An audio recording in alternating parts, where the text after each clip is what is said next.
So today we're going to do a Gyotaku fish print. This fish is a ladyfish that I caught. And the first thing that we're going to do is drill some holes in a board and pin this fish so its fins are open, so when we go to do the print we don't have to reach around the back as much to print the detail in the fin. I use what's called tie wire. They use it in the construction industry to tie rebar, and a real small drill bit the size of the tie wire.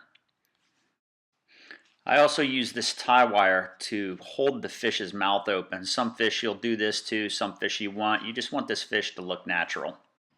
Alright, the next step you're going to want to do is dry this fish off with a paper towel. Get all the slime off of it. Make sure it's nice and clean. And then you're going to be ready to put ink or acrylic on it.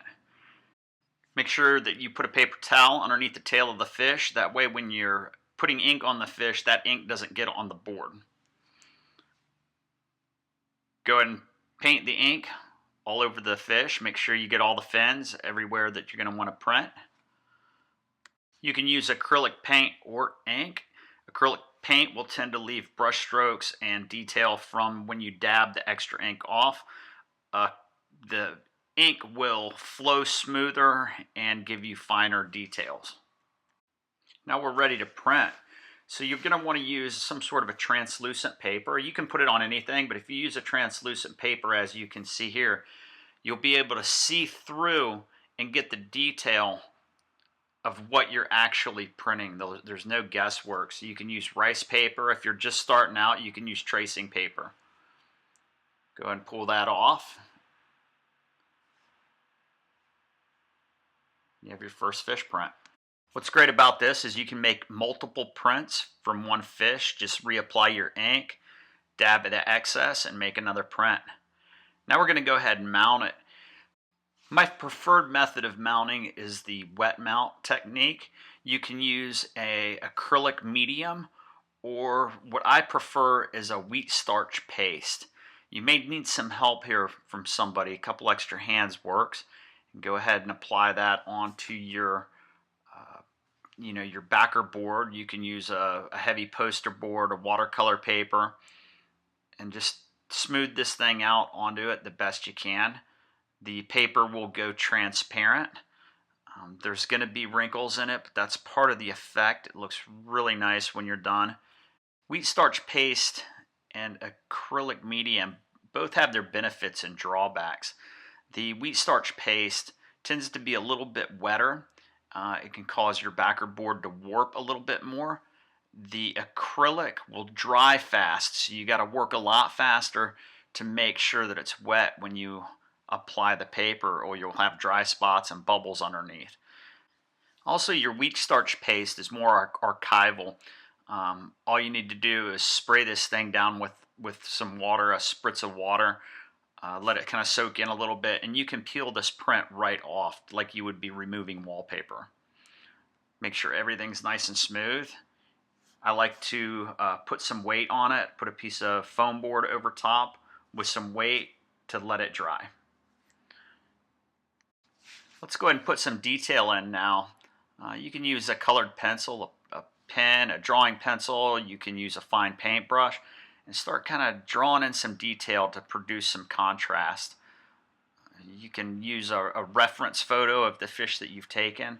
Just take your time on this, and this is an attention to detail, and just little details bring the whole fish out. What really brings a Gyotaku fish print to life is the eyeball. I use acrylic paint, and I paint this eyeball in. One thing that you're going to have to be aware of, though, when you paint this eyeball, you're going to want to make the pupil a little forward of center. If it's center or if it's behind center, the fish will actually look like it's looking behind itself instead of looking forward.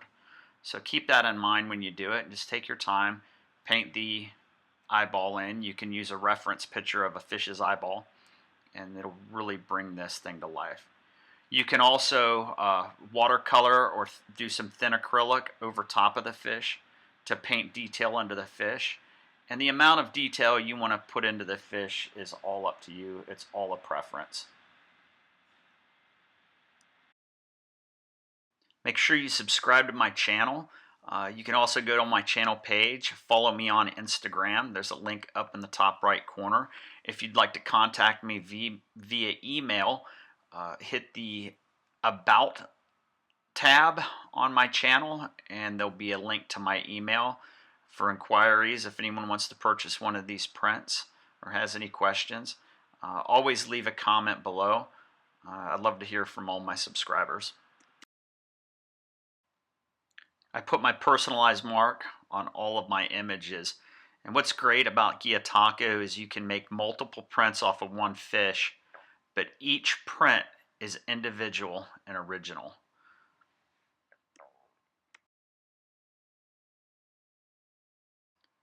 What we have here is 3 individual prints from one fish. The top and bottom I used acrylic paint. The center one I used India ink. You can see the detail from the India ink, and then you can see the brush strokes from the acrylic paint. From Stonebroke Adventure, until next time, bleep!